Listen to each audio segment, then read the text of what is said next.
People will hear what you're saying. Okay. So be aware. Be aware. We have the handshake from Twitch. Good. They've accepted us. Okay. YouTube has accepted us. Mm-hmm.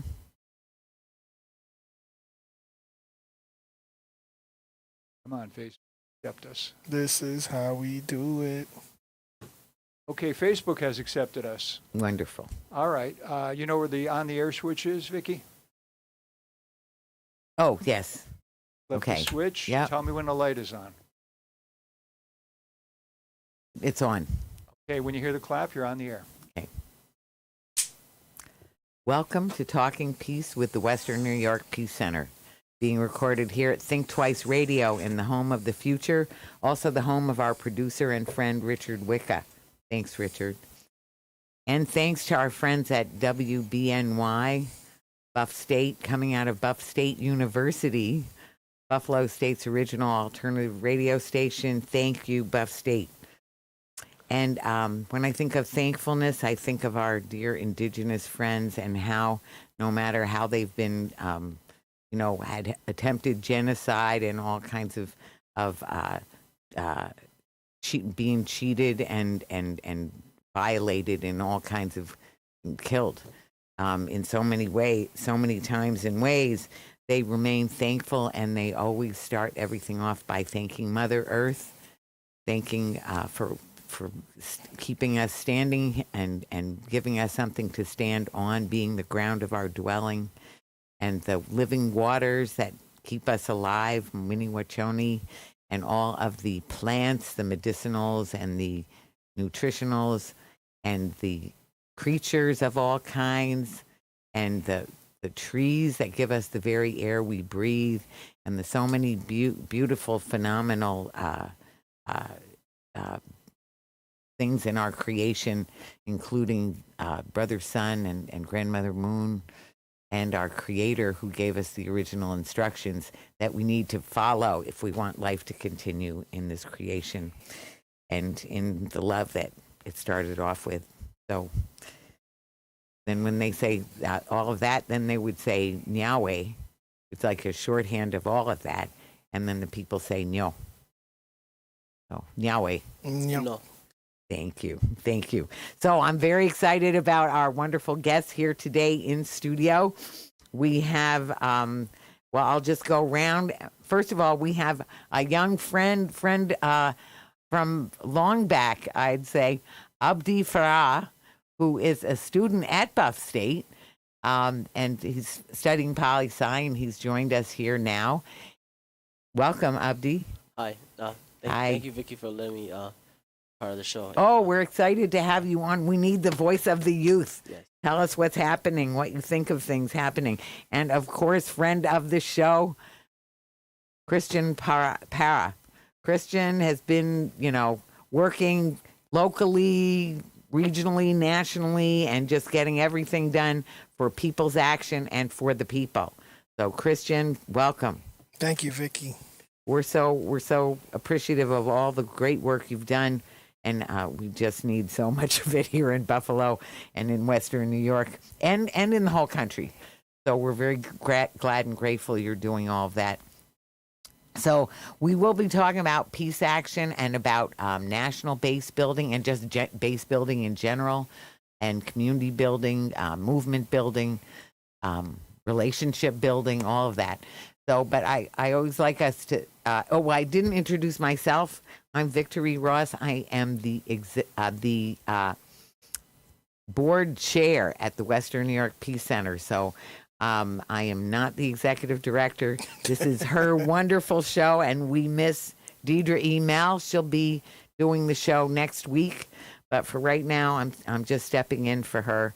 The Western New York Peace Center just had its annual meeting, and we've had a lot going on, and she's, just making it all happen.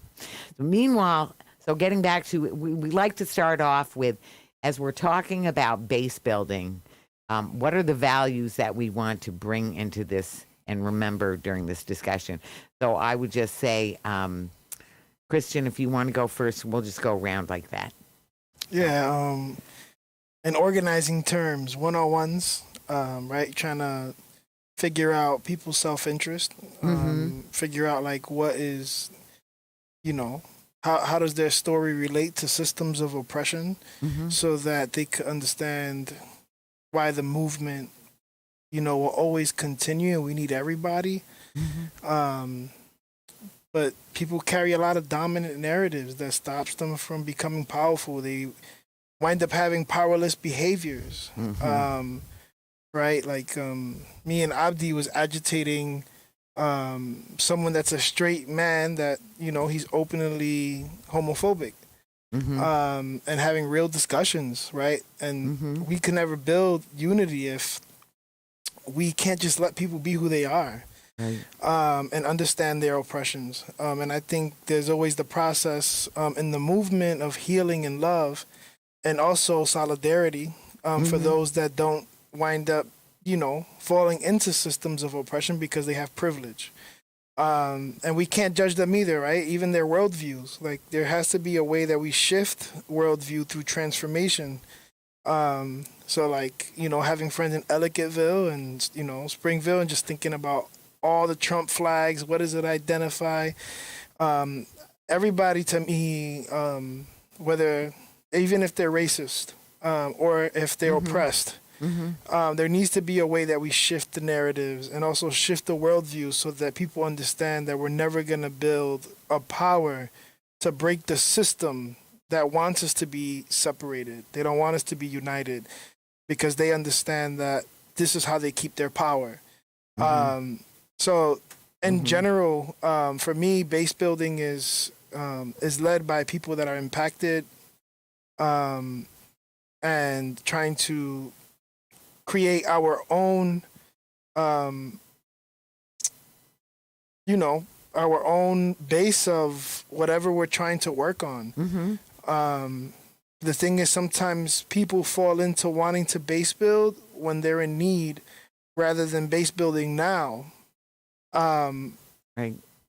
There's a delay, especially base building across the country has been a delay due to COVID, due to activists not understanding the difference between being an activist and being an organizer, right? Running around, screaming and yelling, but, you know, don't have an agenda. There's a quote, right. If you're not ready to govern, you're not ready to win.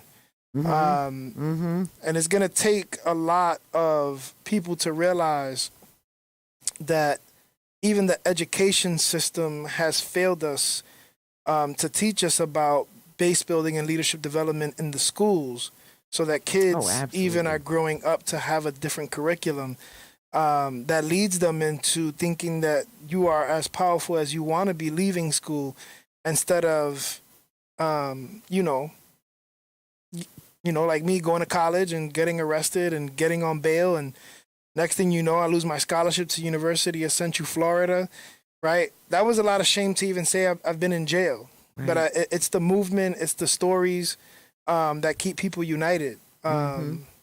And, you know, definitely everybody knows, like, I do it for my son so that he could understand. He's one of the biggest people in my base, you know, that have the most self-interest in.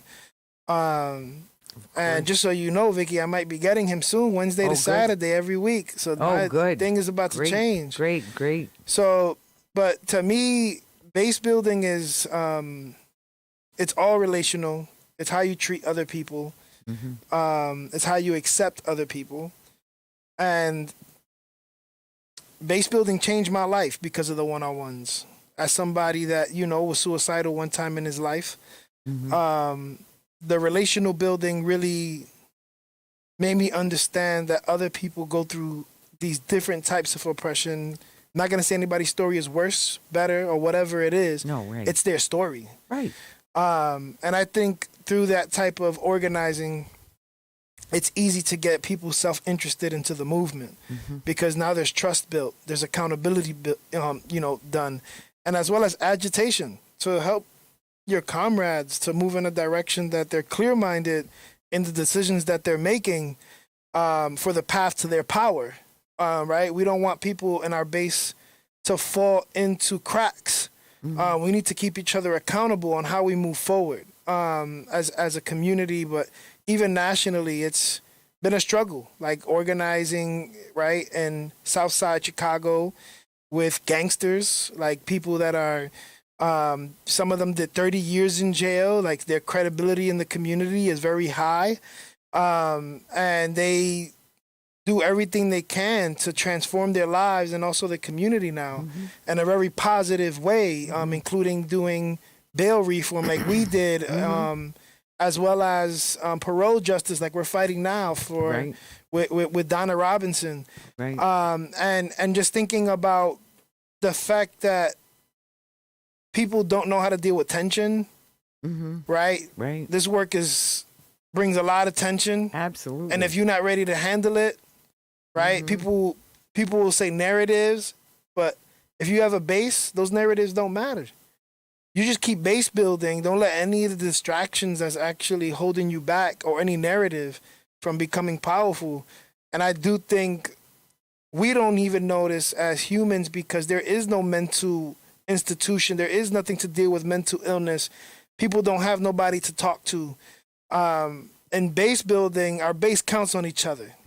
Right? There's a lot of love and real base building, in my opinion. And to me, there's a lack of the leadership development for people to have successful base building.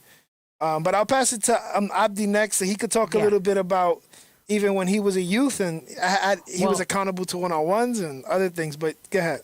Well, no, so I was just going to ask you, and first of all, you mentioned so many values in that, that are about, not judging and about caring about people, about love, about power, and all those values that we need so much. So what would you say for values that you think of when you think of base building?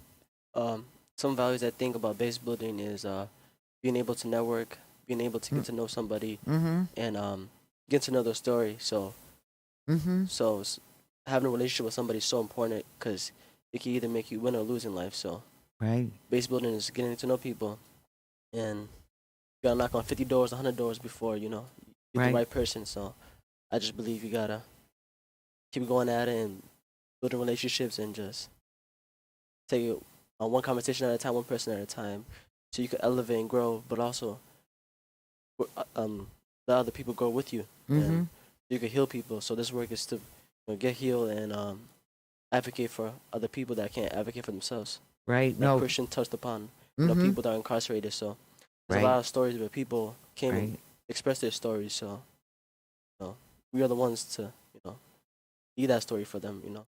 So I hear so many values that you're mentioning in that of one of them being patient, and just to keep on working on it, and that caring about each other and how we're all affected by each other's stories.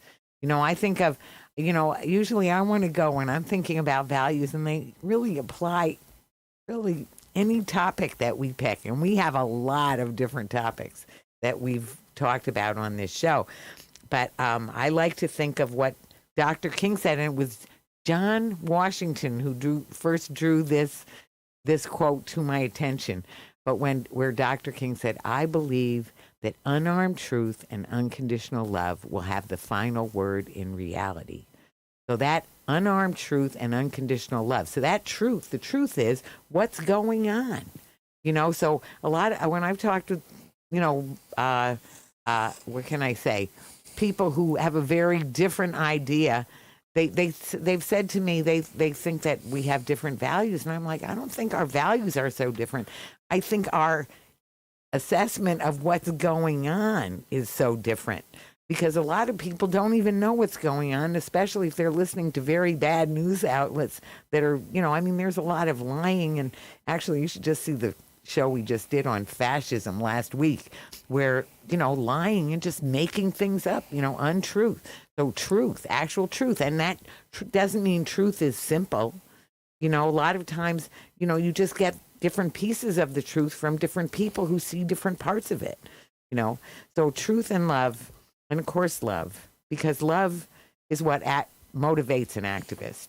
That's what makes people do, because we care, because we want things to be better for people and for ourselves, as you say, self-interest. But the other one I like to say, because you asked me, we were talking about Cornel West before we started the show. Beloved brother, Dr. Cornel West, who is teaching at Union Theological Seminary, and he's talked about moral integrity and universal solidarity. So I think that's really important in the base building too. So that universal solidarity is very much what you were both talking about, right? And really another version of love, another way of thinking of it or describing it. But it's that same compassion and caring and working together. And the moral integrity, well, integrity is just, needed, that honesty, that, truthfulness, that, being that we do what we say or we try to do what we believe in, which is a tall order. It's easier said than done. Mm-hmm. But anyway, so those are plenty of great values to get us going. So Christian, I know you're going on a trip tonight, really. Yeah. Tonight, or it'll be tomorrow, like in the wee hours of tomorrow, and that you're doing national base building for People's Action. So why don't you tell us a little about People's Action to start with, and then a little bit about what you do for People's Action. People's Action, we have an institution. We also have the political side of the work. So we do movement politics. We also do legislative work.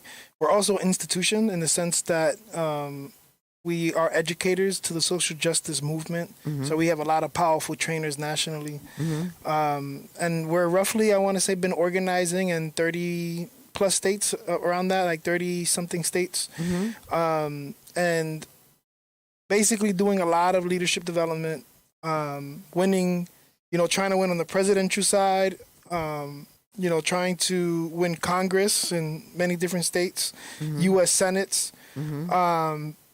And then on the legislative side, we do a lot of healthcare, mm-hmm. climate justice, mm-hmm. Housing justice. And that's the reason why I'm going to Kansas City. Uh-huh. There's the Homes Guarantee, people like Bahia, John Washington, Tara, that actually have been in Grace, that have been bringing People's Action together around the Homes Guarantee, which they're teaching local organizers to either do tenant unions or to mm-hmm. build out legislation on the municipal, county, state level, uh-huh. and then obviously working on the federal level. Mm-hmm. And there's been some big victories. The MAT Act that just passed around harm reduction, which People's Action was leading, and just like seeing what is possible nationally. Don't get me wrong. I saw some weaknesses when sure. like for instance, Roe versus Wade, when that passed, when that was taken back, right? Federally, we couldn't even act. We're not powerful enough yet. And that scared me. Like, right. Even, different laws had changed. And it's like the Supreme Court really does have a lot of power over us. Yes. And it's super, yes. super scary to think about. Right. That as a country, as people that have been oppressed, we're not powerful enough to win. It's scary. Like, yeah, not yet. You're right. Yet. Correct. Correct. Because so now So I'll speak about like some of the work I've been doing. Sure, please. So I've been working and building out curriculums nationally. Trained. Over 45 people in Michigan, mm-hmm. 20 people in Chicago. Now it's even more than that because I went down to do more training. So about another 60 people in Chicago, mm-hmm, mm-hmm. Many people in Massachusetts, mm-hmm. Pennsylvania. Where in Massachusetts? So Lynn, Springfield, Holyoke, Chicopee. I always say this one wrong. Worcester. Yeah. So. And we're going to be running people for Congress next year there. Mm-hmm. People that actually, me and Abdi went to go get elected to be the first Puerto Rican Senator, Adam Gomez. Uh-huh. And we was down there the whole day, doing visibility so that we could do turnout. And we won from an incumbent that was there for 12 years. Wow. So, nationally, there's obviously states that need a lot more organizing and shift of worldview. Right? You think about Kentucky, red states, North Carolina, right? It's possible. We've seen with Lucha, bomb-ass organizers like Stephanie Maldonado, who's the organizing director for Lucha. She helped turn the state blue. We won that in the last presidential race because of them knocking on 250,000 doors and registering thousands of people. Wait, which state are you talking about? Arizona. Arizona. That's what I thought you were talking about. Yeah. Arizona, right. So, there's many different stories of the success of base building, but then I created a boot camp that's 14 weeks, which there's trainings, 1 to 2 every week, a lot of homework, work that organizers are supposed to be doing anyways, like one-on-ones, effective meetings, propositions. So we had 90 people getting trained there. That to me was like, because the Street Team Academy that Abdi went through when I first started building curriculum was powerful itself. And then to doing it nationally now. Yeah, right. It's right. What the hell? This really is happening? Yes. So exciting. I didn't think I was going to honestly I was scared that I was not going to do a good job. I could say I'm proud of myself for taking the risk of going nationally. Absolutely. Don't get me wrong, I have FOMO.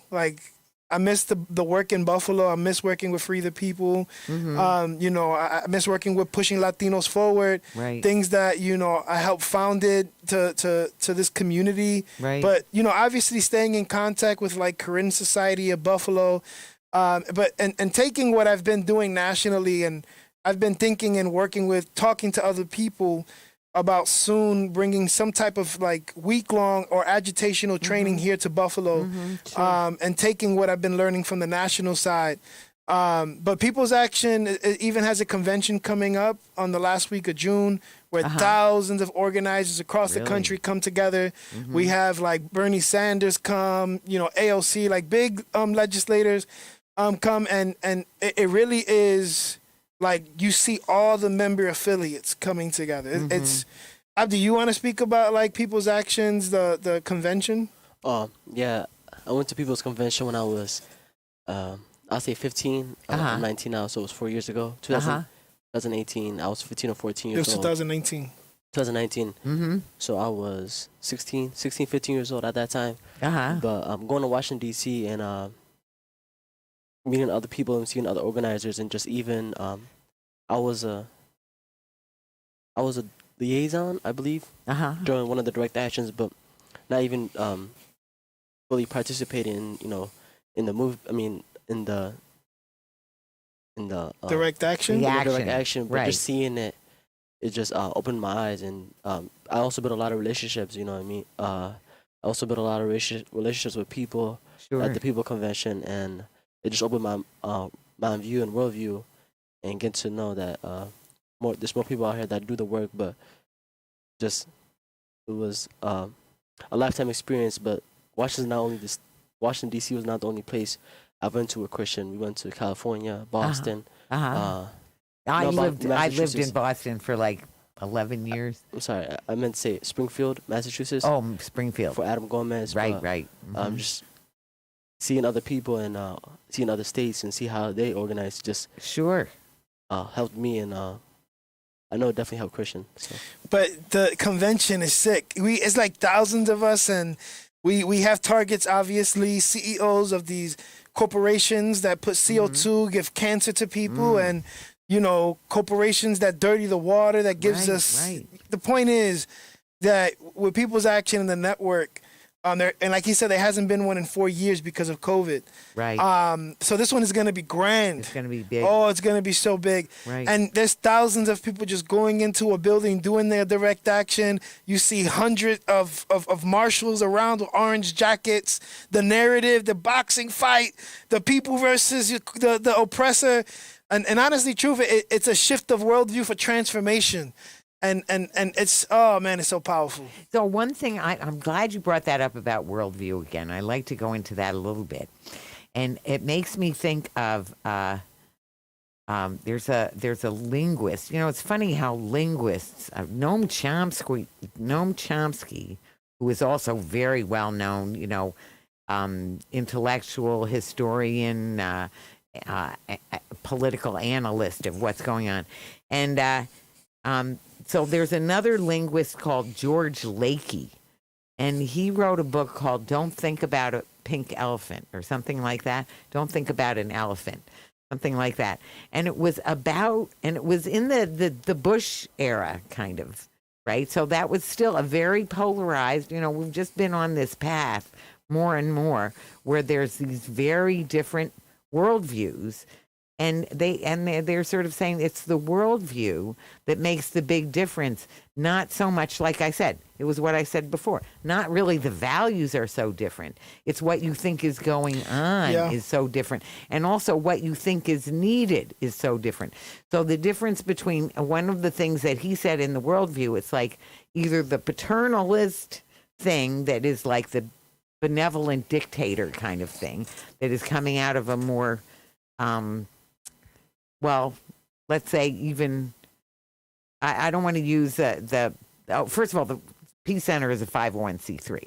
So we don't really get into the party politics part of it. Yeah. But anyway, from that sort of a worldview that wants the discipline and the punishment and what I call fear Inc. actually. Yeah, I mean and then the other one being the one that wants the balanced parent that is a nurturing parent that has a more nurturing and responsible worldview. So you want to talk about that a little bit? Because it's more the narrative, right? Like teaching my son, who like wrote a whole article about what happened to the Capitol and how that brought fear to Black people. Right? Narratives. My son, I teach him all the time, like, you got to speak up for yourself. Mm-hmm. Don't hold any narrative in your mind. You have to release it with vulnerability. Share it, exactly. Mm-hmm. Don't ever think that you're being rude with anybody if you're agitating them out of love. You're letting them know exactly how you feel without being rude. Mm-hmm. Right. And truth. Yeah. So Truth. My son, he grew up in a community, and Abdi will tell you, with Somalis, Congolese, like, Burmese, Karen. My son is a little, with me and you in the streets with him, I know, right? During the Black Lives Matter marches. Yes. My son, he's not scared to take the mic, right? Like, to me, teaching narratives is kind of messed up. It really does put the narrative, it's like saying, and the narrative of the books that is written by the white man or white woman, or just the narrative of white supremacy, and just thinking about narratives of like Rosa Parks, she didn't want to get up, because she was tired. No, she was an activist. Right. Let's get the story straight. She was an activist. Right. The narrative is always to make the person that is oppressed to look weak. Right. And it's like, no, we are strong. Right.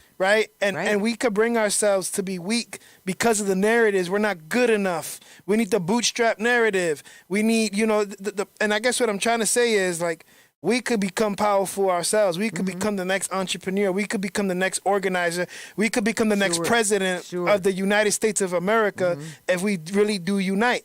Like me, I have an agenda in 9 years to continue doing base building across the country. And that's in 9 years to get an elected official that's in my mind to become the president of the United States, named Adam Gomez, who's going to be running for Congress next year, that we was with him in Massachusetts. And I told him this. Like, I want to build enough national power to get the first Puerto Rican elected for president of the United States. We've been colonizers to Puerto Rico, and Puerto Ricans have given a lot to the United States. And I just feel like there's a lot of colonization that has happened that we don't talk about to the roots of. You always bringing up indigenous people. Right? There's a lot of people that are forgotten in the real narrative. Right. But in the fake narrative, we're celebrating holidays that the oppressor created. And there's like things here and there. But all I'm saying is, when it comes to the worldview, people don't look back to their history, even history that's not that far. Right. Like for instance, we think about the CRA, the Community Reinvestment Act of 1977. people of color just became homeowners just 50 years ago. It's not that long ago, right? We just started getting property, and the banks are oppressors too. They could take everything away from us in a second. And I guess what I'm saying is, like, in narrative, people watch TV. White supremacy wants you to watch TV. You know, they want you to be sucked into the narrative. You even have, to me, in my opinion, like the cure of mental illness is Xanax. When you deal with depression, it's the different medications that white supremacy makes profit off of, and then it gets sold in the street for people to survive just to make a paycheck and just to get some money, and then they're considered a hustler selling narcotics, and now they're in a system that white supremacy wants them to be in anyways because they make profit off of it, which is the prison system. To me, it depends what narrative are you talking about, right? Like if someone grows up in Ellicottville with the narrative of the Confederate flag being okay, right? Because it's a patriarchal, a patriot's flag or whatever. They say the history. Yeah. But there's so much pain behind it, right? Right. And if their worldview doesn't shift because they grew up in a white community, then they don't get to see, like, when they go into places that are colonized or gentrified, you see everybody is white that's working in the restaurant except the busboy. You know, the people of color, Mexicans, right? Or people that are trying to survive just to get a check, and they're not getting much, right? And they're doing the bootstrap narrative, the 9 to 5, instead of actually trying to become entrepreneurs because the system is not built for them to become. Well, this is where actually, I maybe if we talk a little bit about the education, because back to the narrative, because a lot of our narratives, some of them come through society in different ways, and a big way is also through the school system. And so the school system and these books that, and the fights that are going on now, where it's about ignoring, avoiding, and even lying about what actually happened. So there have been lies, there's been huge omissions about what actually happened, and things glossed over or whitewashed, and really whitewashed in that sense of like trying to say like, oh, well, you know, just glossing over slavery, glossing over what it meant. You know, that is the phenomenon that for the creation of this country, that the two of the most heinous things that have ever happened in the world, you know, to black people and to indigenous people over the creation of this country. So that glossing over, you know, so back to the school system is built. Actually, the school system was built in such a way that it would make for good factory workers that would be obedient and just do what they're told. So that's why all the desks are lined up, all looking at the central, you know, person, the teacher, who's going to tell you like it is. There's no, you know, communication. It's not a cooperative classroom. You're on your own. You're not supposed to talk to your other people. You know, that's the way it was set up. You know? I mean, you even think about indigenous people, how white supremacy took their kids and put them into boarding schools. Yes. Putting them into uniform, changing their culture. Right. You know, I don't know if I've ever told you, when I went to Alaska, and I went to Bethel, which to me was like going into a portal. We went on these boats and then went into the different villages, and you see the erosion happening. And they're trying to put state of emergency because the villages are getting taken away. Homes are being taken away by the rivers that are expanding because of the drilling that they're doing over there, the oil spills. Like living in Alaska, they even pay you to live there because of all of the, you know, all of the toxins and the stuff in the air, like the water. Even the salmon count is super low because of the oil spills. But seeing it with my own eyes was crazy. And they're trying to put a state of emergency. And obviously DC is not listening to them, because the fact that the drilling and oil that's coming out of there is making billions of dollars. So it's more, the profit is more important. But when you think of the narrative, or you think of our history and our native people that are still there, it can't be the truth, because if it is the truth, and this is being shown more and more, and that means we have to take action. But then white supremacy doesn't make profit, and it's true. Like the narrative has to be the truth, and I don't think it's told enough. Because when I went into those boarding schools, I was trying to find one math book or one English book, or something, but everything had to do with Jesus Christ.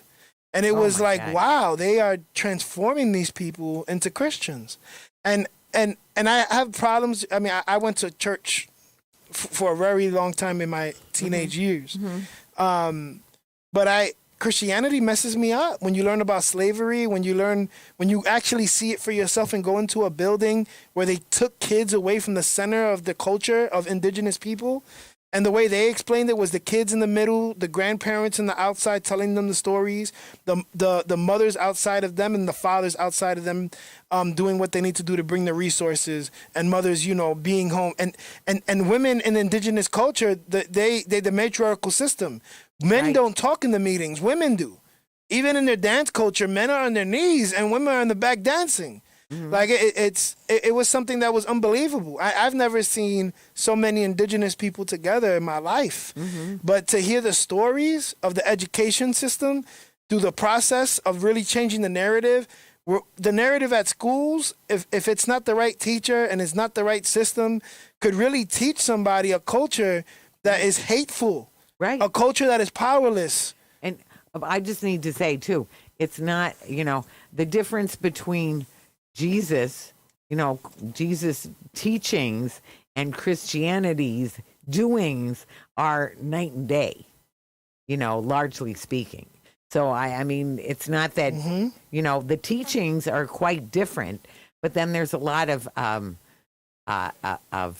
as you said, there's colonization, there's misrepresentation, there's showing Jesus like he looks like he's from Sweden or something. He was a Jew. He was a Jewish man. He didn't look like he came from Norway or Sweden or something, or Germany or whatever they're making him look.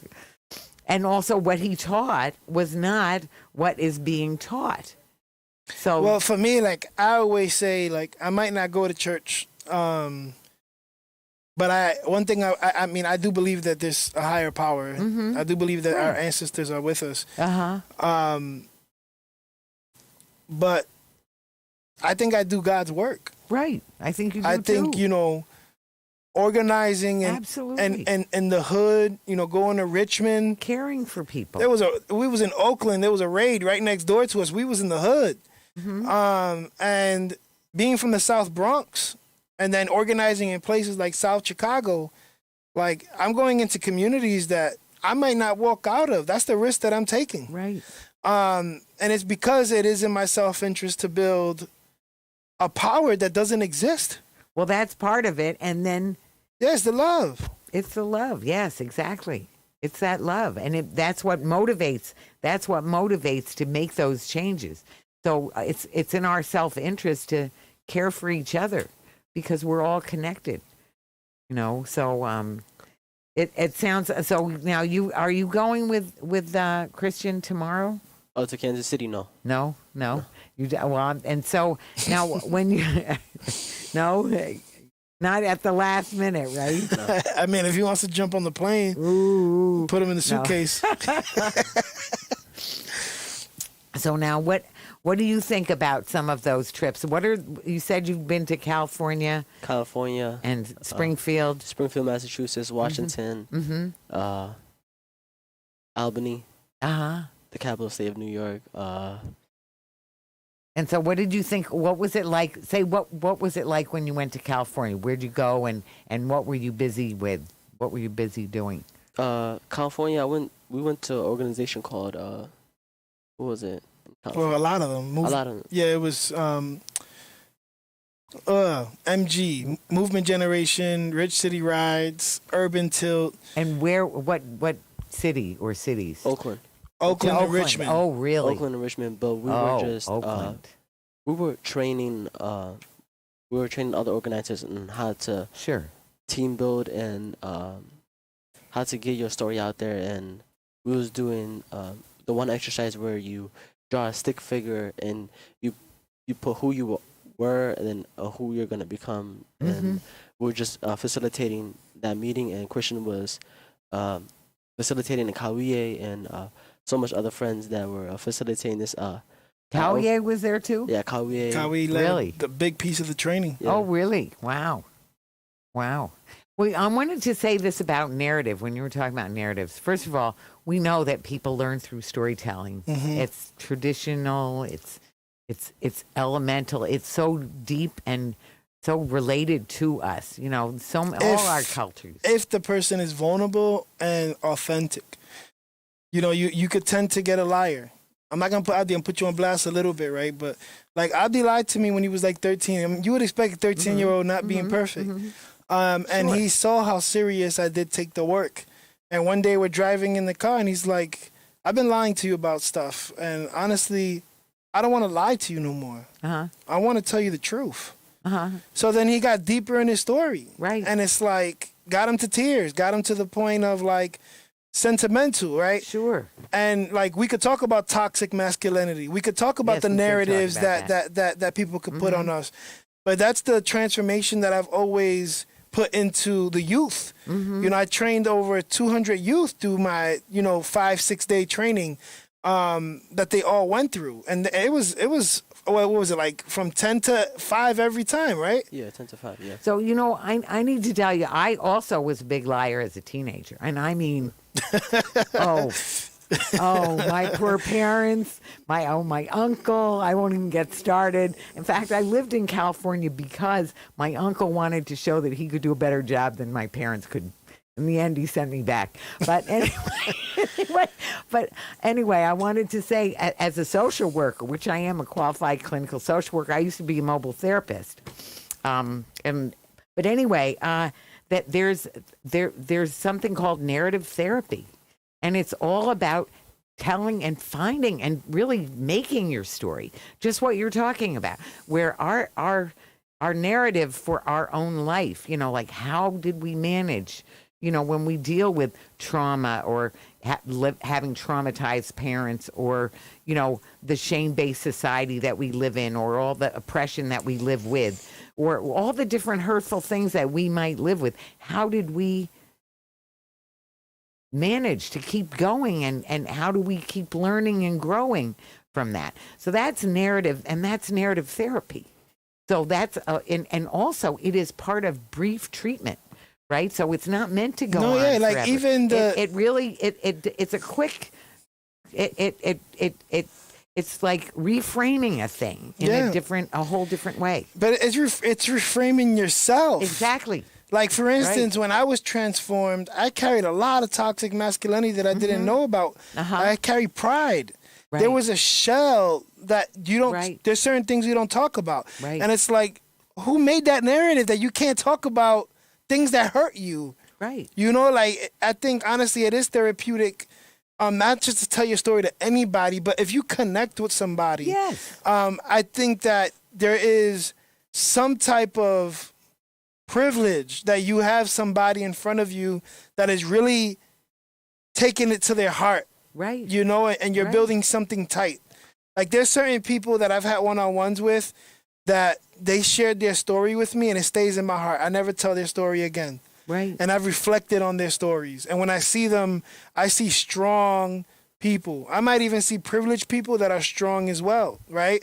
But yeah, because I could say through narrative, I have at least in Buffalo alone over 800 one-on-ones that's in my head. Like I easily would when I was organizing at Push and Citizen Action, like my goal was to have at minimum 10 one-on-ones a week. Even till this day, my priority is one-on-ones, right, across the country. If you're not building, if you're not learning about people, that means you don't really want to even learn about yourself, explore yourself. Well, it's that building relationship. And it's back to truth and love, telling your truth and then, really connecting at a deep level. And that is love. That's what, that's what animates. Actually, when I was doing the Gnono, at the end piece of it, in the creator, from the creator or in the creation, it's makes me think of that song. You don't probably know this song. Love makes the world go round. I mean, I know the song. Oh, you do? Yeah. Good. Yeah. Anyway, and it does, but but the truth piece is just as critical. That's just as critical, because that's the part where people want to gloss over or ignore things, or even tell a lie, tell a story that's a lie. Well, first of all, I got to say, when I say a lie. Now, first of all, it was true that I was a big liar as a teenager, which is, it worked which is like the antidote. When you finally stop lying, it feels so good you really don't want to lie anymore. This is true. But the thing about truth, somebody said, one social worker actually said to me, everybody has at least 2% of truth that they're telling. Even if what they're telling is largely not true, there's a little grain of a germ of something in there. Like me, when true. I tell a story, right? Sometimes I might exaggerate a little bit to make the story better in a funny way. Sure. So like, you got to have fun with narrative too, right? Sure. So that people can laugh. Right. You need to laugh. And it depends if you're a comedian, I try to be funny. I'm not that funny, but I try to be funny. No. But it's one step at a time, and especially in growth and telling your story. Like there's people like, Tyrell Ford, who got the Freedom Fighter Award at the Free the People Award ceremony. He was an introvert. He didn't want to tell a story, right? Started telling his story. Now he's working on different bills. He's in Albany. Right. He's the lead organizer for Voice Buffalo. And I just think about the leadership development that the community has poured into him just for getting involved, telling your story. You wind up building a community that you didn't even know you had, which is pretty dope. Well, this is where I want to now. Actually, we've only got about 10 minutes left. So like what's your question? So I want to go into the question of how we can, what can we do in Buffalo, and via the Western New York Peace Center and or. All of these, Free the People, all these coalitions that we're building. We're part of Free the People, which, we're very grateful. And LaDeja Williams is our representative on that group right now. Good. So, but to talk about, Buffalo, because, here's what I've seen. I felt like there was a time when, for a while there, for about, at least 5 years or more, where when people heard that we were from Buffalo, when I, went to any other kind of a conference or any, activist gathering, a march or something, or webinar, seminar, whatever it is, people would say, wow, things are, you all are really rocking it in Buffalo. It's all happening. And I felt like, yeah, it is. We had 5,000 people out to one of the women's marches, 4,000 the previous year. Remember we had lots of things going on. And I mean, I could name you, Free the People being one of them. Lots of different ways. The number of people out in the streets, even with Occupy, that we had Occupy, our Occupy was up for one of the longest in the country. So everyone thought, well, it's all happening. And then look at what we've had in the past year and what we're dealing with right now. So I want to add that into the equation and say, where do we go from here? How do we need to proceed for both of you? Christian, you want to go first? There's people doing the work, right? I think about, and I'll talk about issue-based, so I don't go into the C4 side of work. Right. But just thinking legislatively, Buffalo has been filling up buses going to Albany. There's a lot of people doing amazing work, Denise Walden, and just thinking about my partner Gio Vida Hernandez. Yes. There's a lot of amazing women doing the work and like give them Deidre, everybody, right? There's a lot of women of color leading the work. Convier. Yeah, so I just think about like legislatively we are powerful, and I don't think we're powerful enough to get everything, but we're powerful enough that every single legislator knows who we are. Right? If you mention anybody from like Free the People, who's now just not only working on mass incarceration, they're working on housing, climate, right? Everything. Right? They absolutely is many different organizations. I would say for people to figure out like what organization works for them, or even building out your own committee, your own organization, if you have to. But there is a strength that is needed for accountability around the work of those decision makers that stay in power. And it's not a threat or anything or trying to get into political work because I don't want to do that on this call. But to me, there isn't a 501c4 to answer the questions of how much power we have. You mean in Buffalo? In Buffalo. Right? There's some that have been around for years that have been organizing because legislatively on the municipal level, city level, we should have better police reform. Having a black mayor. You're not kidding. They use painful. In the political field, they use fear-mongering too much. We saw it with the bail rollbacks when I wanted to go crazy in the room and you was like, Christian, calm down. And I was thinking about I was actually talking about that today. I wish we would have turned up because all the news stations was there. We probably would have got arrested because there was so many cops. This is when are you talking about? This is when we were doing the bail rollbacks. I was with Citizen Action at the time, and we went into the room where there was a whole bunch of Republicans, the sheriffs. I know what you're talking about. Yeah. Yeah, so yes, the bail reform. It was the bail rollbacks. We passed the bail reform already. The bail reform rollbacks. Rollbacks, right. So I just think legislatively there is a lot of strength and a lot of powerful women doing the work. And I think as men, we need to get more involved in letting the women lead as well. I think that their intention is mothers. Their intention is to, be as powerful as they can be in the public arena, and we need to support that. Right. And I also think the youth have to step up. Oh yeah. The youth need to start organizing other youth so that they're the future politicians. They're the next organizers, the next executive directors, the next board members. Right. For and to understand the nonprofit industrial complex is not all the solution. There's the activists like Carrie O'Horn, Miles Carter, and other people that are, making sure that they can do what they can for the best of the oppressed. But I'll pass it to Abdi because there's not a lot of time because I could talk forever. So Well, here, Abdi, what are you thinking of that we need to do? What do you see as things we can do? I think the most important thing that we touched upon, the first thing was base building.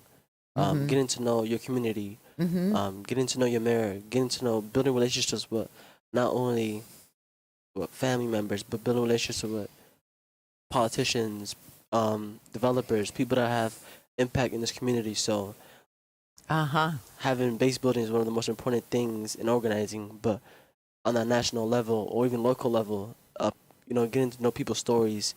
Not only base building will make Buffalo a much better city for organizing, but also putting stories out there, being more socially aware on social media. Because as a youth, I'm not really that much on social media, but social media is one of the biggest avenues where you could really make something out of yourself, even an organization or people, youth. So much outlets in social media, but being part of social media would also make Buffalo go up and uprise when it comes to organizing. And also another thing is educating. Being educated is one of the most important things in communities. So educating youth, educating even elders, nobody's too old to be organized. There's no such thing as that. It's no age limit. As long as, truth and love, you have those qualities, you could definitely educate and, having a mentor as Christian was, so valuable to me as a young age. Even at Buffalo State, there was a question like, "Who's your mentor?" And I wrote a piece about Christian. So having a mentor and having somebody in the community is so important, which comes from base building, social media, even seeing Christian on social media is always out in other cities, and I'm like, okay, I see him. He said this is not work to him. This is a lifestyle. So So well, that's what happened. Yeah. So people have to really understand. It's not. You're not here to get an opportunity. You're here to make an opportunity out of yourself. You're here to use. It might sound really wrong when I say you're here to use people. You're here to use organizations not only for your growth but for other people's growth. So, like Christian always told us, organization we work for. He said, use this organization to make yourself. Don't let the organization use you. So, those words still carry on this day, and I also use those in other practices in my life. So. I'm going to give the mic to you. Well, they are tools. That's wonderful. Yeah. Thank you for all of that. And as you're saying, and I'm just thinking, as you say, we're never too old for learning, and we're also never, we never stop learning, and we need, and especially when we have that awareness, that humility to be learning, because there's always more to learn. There's always more to learn, and there's always more to do. But, what encourages me sometimes that change can be very quick. When we think that things can't happen, and then all of a sudden they do. So I know this community is hurting right now. We have it's been such a painful couple of years now that has really wrung people out. But one of the things, and we'll talk more about embracing Buffalo, that's something that we have going on. And meanwhile, there's just so many different ways that we can work together. But those frank conversations, I loved what you said. And it made me think of some of those frank conversations that have to be had for those relationships to flourish, because back to the truth has to be out there and it has to be discussed. Yes, and I just want to say, it has to be authentic. Just straight up authentic. If you hold back from telling your friend something that you really want to tell them, and it's just holding back, even if it's your enemy, and you don't even tell them at least how you felt, like the restorativeness inside of you being liberated and telling somebody how you feel, with agitation, without even being rude, just letting them know exactly how you feel. It's almost like, once again, don't hide yourself in a shell. Be fucking, excuse my language. Oops. Be free. Stop holding back. They say, don't hide your light under a bushel. And back to truth and love. You brought us full. And in fact, I want to say, I could not thank you enough for coming out here, for both of you, for all the work that you do, for coming on the show, and for just being such great allies and partners. So I had to squeeze this. I know. We lucked out to get you and to get you both. It was a special treat that you brought Abdi too. Thank you for the opportunity. Oh, thank you so much. So this is Talking Peace, and together we've been talking peace in truth and love. Because I don't have the clapper. If I would clap it, so we'll bleep that out.